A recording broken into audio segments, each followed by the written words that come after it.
Halo pemirsa, kembali lagi bersama saya Katarina Amelia di Wanyus Bola. Edisi kali ini kita awali dengan momen penting dari sepak bola tanah air.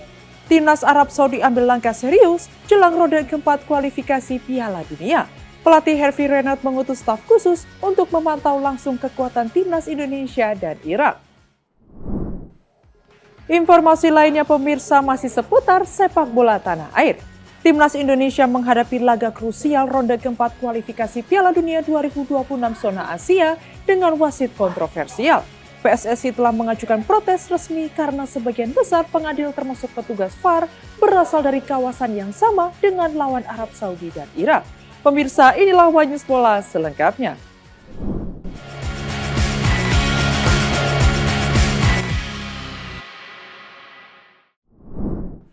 Erick Thohir resmi dilantik sebagai Menteri Pemuda dan Olahraga menggantikan Dito Aryo Tejo pada Rabu tanggal 17 September. Presiden FIFA Gianni Infantino mengucapkan selamat kepada Erick Thohir melalui akun Instagram pribadinya.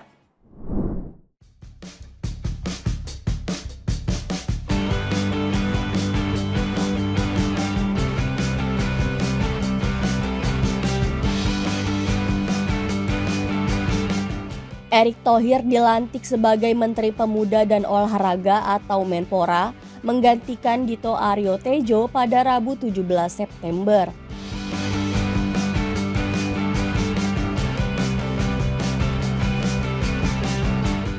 Melalui akun Instagram pribadinya, Presiden FIFA Gianni Infantino seperti tidak ada masalah dengan status Erick Thohir sebagai Menpora.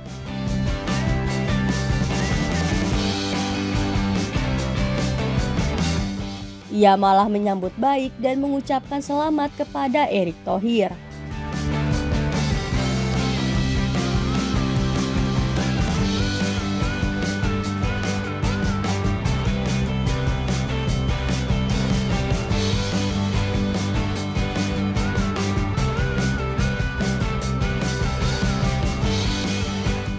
Tak hanya itu, Gianni Infantino juga memuji Erick Thohir selama menjabat sebagai Ketua Umum PSSI.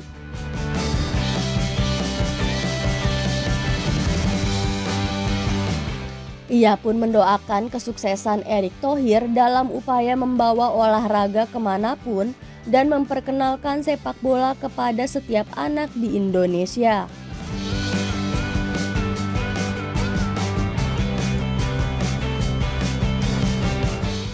Diketahui, Erick Thohir dilantik langsung oleh Presiden Prabowo Subianto bersama 11 pejabat lainnya di Istana Negara pada Rabu 17 September.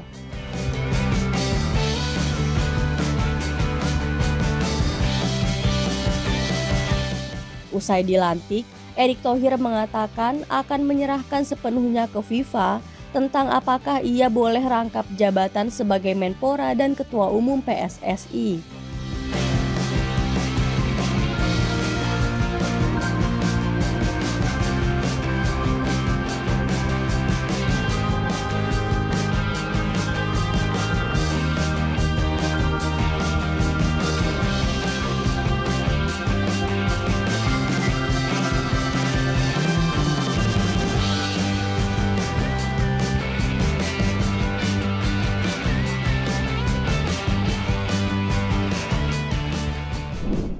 Wasit untuk ronde keempat kualifikasi Piala Dunia 2026 untuk timnas Indonesia resmi diumumkan. Saat melawan Arab Saudi, pertandingan akan dipimpin pengadil asal Kuwait. Sementara untuk laga kontra Qatar, wasit berasal dari Cina.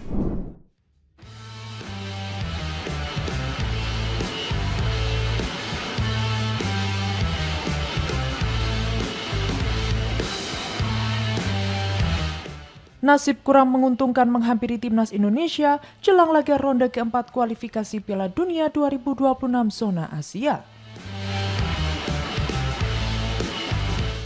Pasalnya, dua pertandingan krusial skuad Garuda melawan Arab Saudi dan Irak akan dipimpin wasit yang menuai kontroversi. Ketua Umum PSSI Erick Thohir sebelumnya telah mengajukan surat protes resmi kepada FIFA terkait penunjukan wasit di babak ini.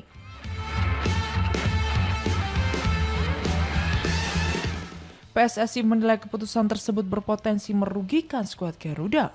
Mengingat sebagian besar pengadil yang ditunjuk berasal dari kawasan yang sama dengan lawan Garuda.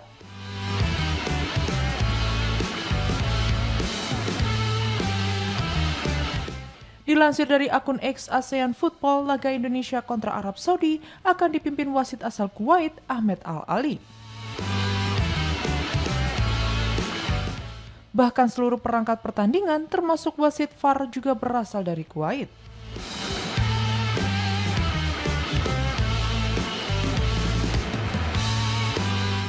Sementara itu pada duel Indonesia melawan Irak, pengadil utama dipercayakan kepada wasit asal Tiongkok, Manning.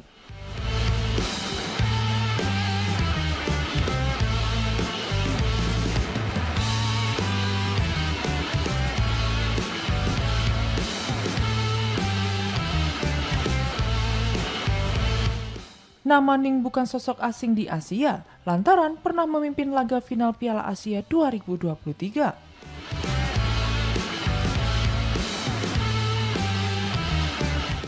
Saat itu ia memberikan 3 penalti kepada Qatar yang akhirnya keluar sebagai juara usai menaklukkan Yordania 3-1. Tak hanya itu, posisi asisten wasit VAR pada laga kontra Irak juga menimbulkan keraguan.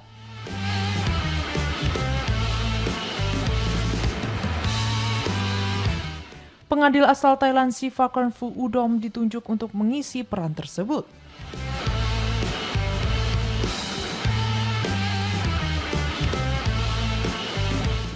Sivakorn sendiri pernah menjadi sorotan karena dianggap merugikan Indonesia pada Piala Asia U23 2024 ketika menghadapi Uzbekistan U23 dan Irak U23. Menanggapi hal ini, Erick Thohir menegaskan bahwa PSSI tidak akan tinggal diam.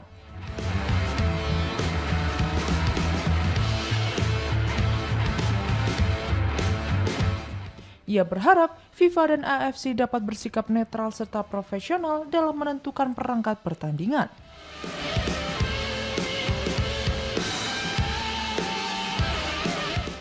Pasalnya, laga ronde keempat kualifikasi Piala Dunia 2026 ini sangat menentukan langkah Indonesia menuju Piala Dunia 2026.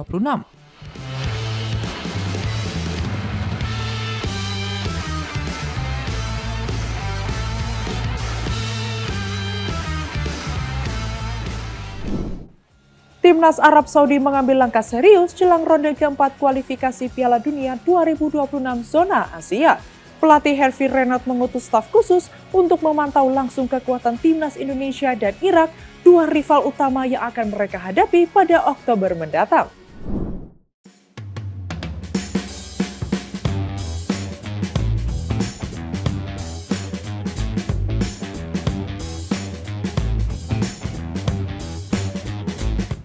Timnas Arab Saudi dikabarkan mengirim tim khusus untuk memantau kekuatan timnas Indonesia saat melakoni laga FIFA Matchday melawan China Taipei dan Lebanon.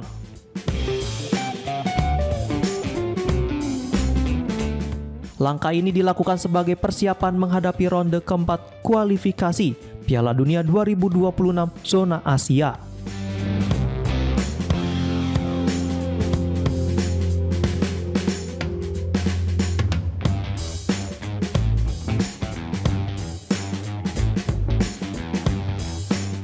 Kabar tersebut diungkap media Uni Emirat Arab, Qora, yang menyebut pelatih Arab Saudi, Hervé Renard, tidak ingin meremehkan calon lawan.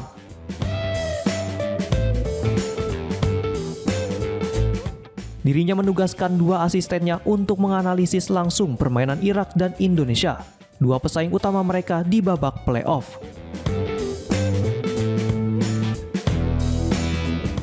Asisten pertama Renard dikirim ke Thailand untuk menyaksikan kiprah timnas Irak di Kings Cup 2025. Pada turnamen itu, Irak sukses meraih 2 kemenangan beruntun atas Hong Kong dan Thailand, menegaskan bahwa mereka bukan lawan yang bisa dipandang sebelah mata. Sementara itu, satu asisten lainnya bertugas di Jakarta untuk memantau penampilan timnas Indonesia. Skuad Garuda tercatat menang meyakinkan atas China Taipei, lalu ditahan imbang Lebanon. Catatan tersebut menjadi bukti bahwa Indonesia punya potensi besar memberi kejutan di ronde keempat.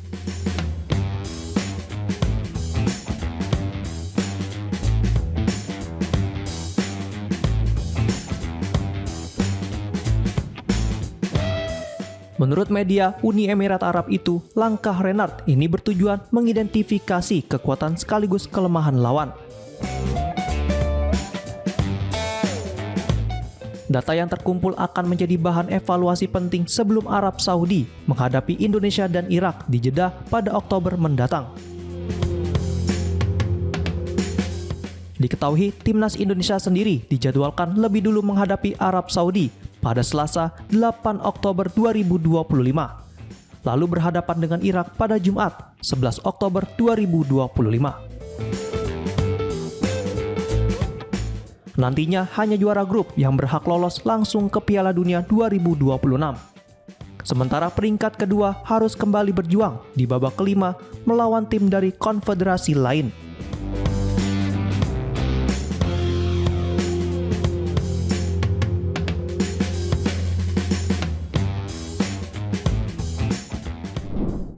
FIFA mengumumkan akan menyalurkan dana rekor senilai 355 juta dolar Amerika Serikat kepada klub-klub di seluruh dunia melalui program manfaat klub untuk Piala Dunia 2026.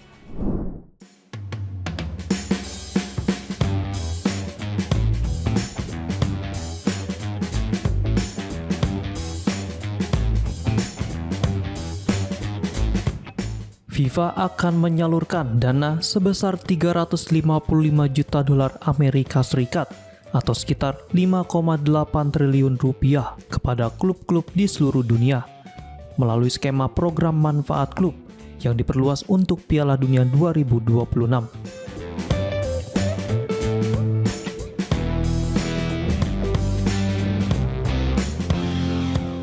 Pengumuman ini disampaikan otoritas sepak bola dunia tersebut pada Selasa 16 September 2025.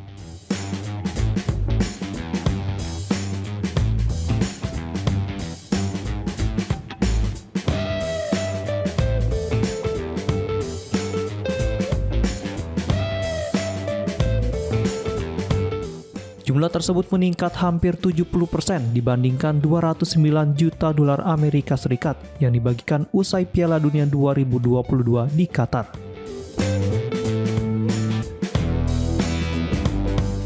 Untuk pertama kalinya, klub yang melepas pemain ke kualifikasi Piala Dunia juga akan mendapat kompensasi, bukan hanya untuk fase final. Inisiatif ini merupakan bagian dari pembaruan nota kesepahaman antara FIFA dan European Club Association yang ditandatangani pada Maret 2023.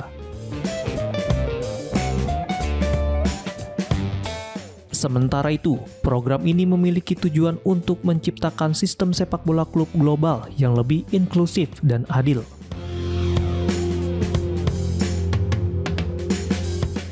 Presiden FIFA Gianni Infantino menegaskan program ini adalah bentuk apresiasi atas kontribusi besar klub dan pemain dalam menyukseskan baik kualifikasi maupun turnamen final.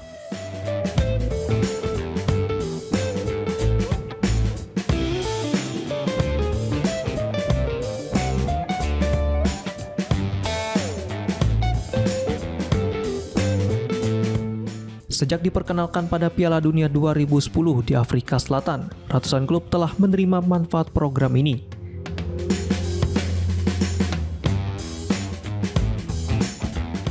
Pada 2022, tercatat 440 klub dari 51 anggota FIFA mendapat kompensasi. Dengan skema baru yang mencakup babak kualifikasi, jumlah penerima diyakini akan meningkat signifikan. Ketua ACA Nasir Al-Khelaifi menyebut program ini sebagai langkah inovatif, di mana klub memainkan peran penting dalam kesuksesan sepak bola tim nasional. Diketahui Piala Dunia 2026 akan berlangsung pada 11 Juni hingga 19 Juli di Amerika Serikat, Meksiko, dan Kanada. Hingga kini sudah 18 tim dari 48 negara yang telah lolos ke pentas sepak bola terbesar di dunia itu.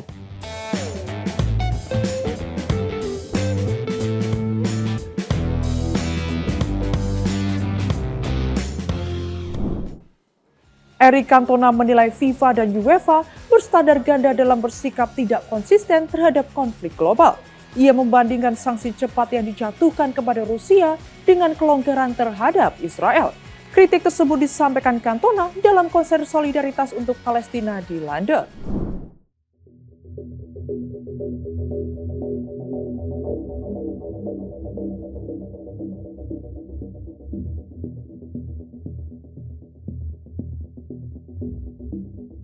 Eric Cantona, mantan bintang Manchester United, kembali menarik perhatian publik. Namun, kali ini bukan karena aksinya yang memukau di lapangan hijau, melainkan karena sikapnya terhadap isu kemanusiaan. Pada konser Amal Together for Palestine yang berlangsung di OVO Arena, London, Rabu 17 September, mantan kapten Manchester United itu tampil bersama Mahmoud Sarsab, mantan pemain timnas Palestina yang pernah ditahan oleh otoritas Israel selama 3 tahun. Dalam acara tersebut, Cantona mengkritik kebijakan FIFA dan UEFA yang dinilainya tidak konsisten dalam merespon konflik global. Cantona menyindir keputusan FIFA dan UEFA yang melarang Rusia berkompetisi hanya beberapa hari setelah menginvasi Ukraina. Sementara Israel menurutnya masih diizinkan bermain meski konflik berkepanjangan di Gaza telah berlangsung lebih dari 700 hari dan menelan puluhan ribu jiwa. Ucapannya tersebut menuai respon hangat dari para penonton yang hadir, menciptakan momen emosional di tengah pertunjukan.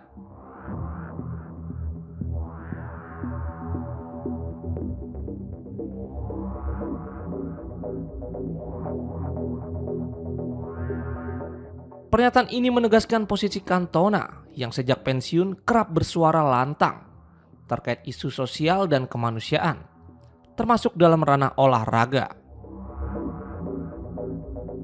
Konser Together for Palestine sendiri digagas oleh musisi senior Brian Eno dan disebut sebagai bentuk solidaritas terbesar di Inggris untuk Palestina. Acara tersebut disiarkan secara global melalui layanan daring dan menampilkan sejumlah musisi ternama seperti Damon Albarn, James Blake, Jamie XX, dan Riz Ahmed, serta sejumlah talenta muda di kawasan Timur Tengah. Dana yang terkumpul dari penjualan tiket disalurkan ke berbagai organisasi kemanusiaan Palestina, termasuk Ta'awun, Palestine Children Relief Fund atau PCRF, dan Palestine Medical Relief Society. Kehadiran Cantona dalam acara ini dianggap istimewa karena berasal dari dunia sepak bola.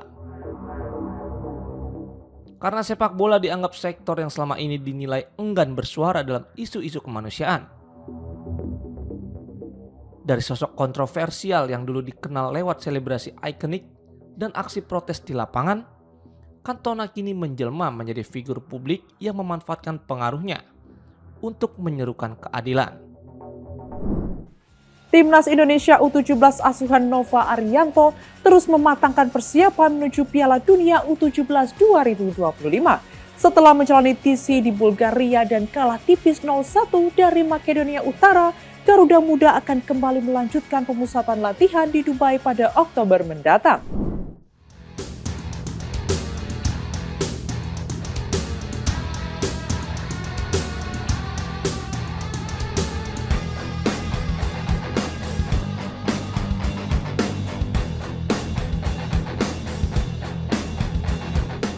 Pelatih Timnas U17 Indonesia Nova Arianto tengah mempersiapkan skuad Garuda Muda untuk menghadapi ajang bergengsi Piala Dunia U17 2025.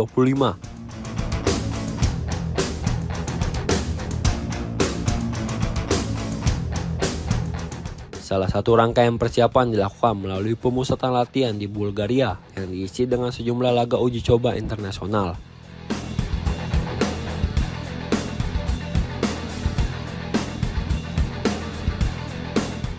Sayangnya, penampilan timnas U17 belum sesuai harapan setelah harus mengakui keunggulan Makedonia Utara dengan skor tipis 0-1 pada pertandingan yang berlangsung Sabtu lalu.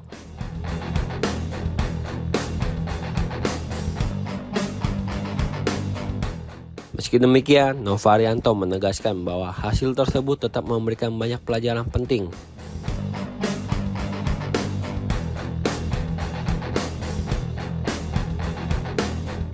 Ia menilai pertandingan uji coba di luar negeri sangat bermanfaat untuk mengukur sejauh mana kesiapan tim menghadapi Piala Dunia.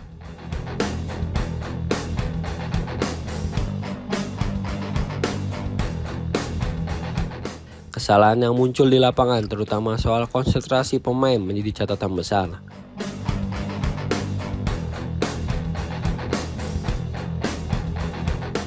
Dalam beberapa momen, pemain kehilangan fokus sehingga dimanfaatkan lawan untuk mencetak gol.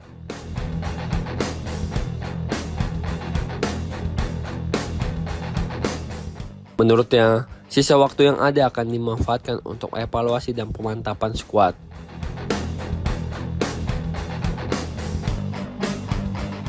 Nova menambahkan bahwa hanya pemain-pemain yang benar-benar siap dan telah melewati tahap seleksi ketat yang akan dipilihnya.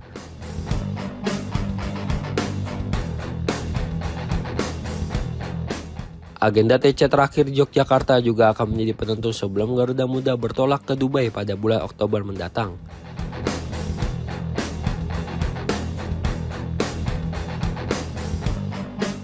Setelah itu, tim akan meninggalkan tim U17 menuju Dubai untuk melanjutkan persiapan sekaligus menjalani laga-laga uji coba terakhir.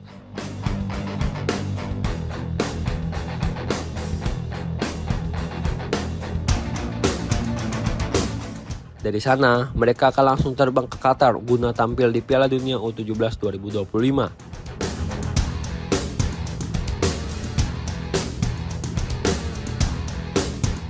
Timnas Indonesia U17 sendiri tergabung di grup H yang terbilang cukup berat.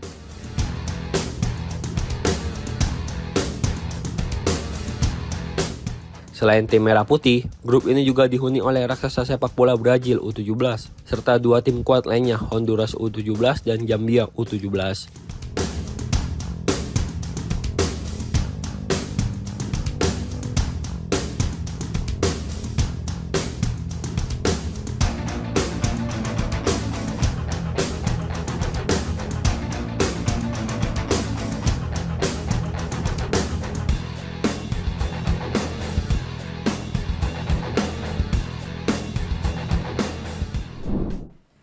Demikian informasi yang dapat kami sampaikan pemirsa. Terima kasih telah bergabung bersama kami. Saya Katarina Amelia dan seluruh tim yang bertugas mengucapkan sampai jumpa di One News Bola berikutnya. Setiap hari pukul 9 malam hanya di kanal YouTube TV One News Talk.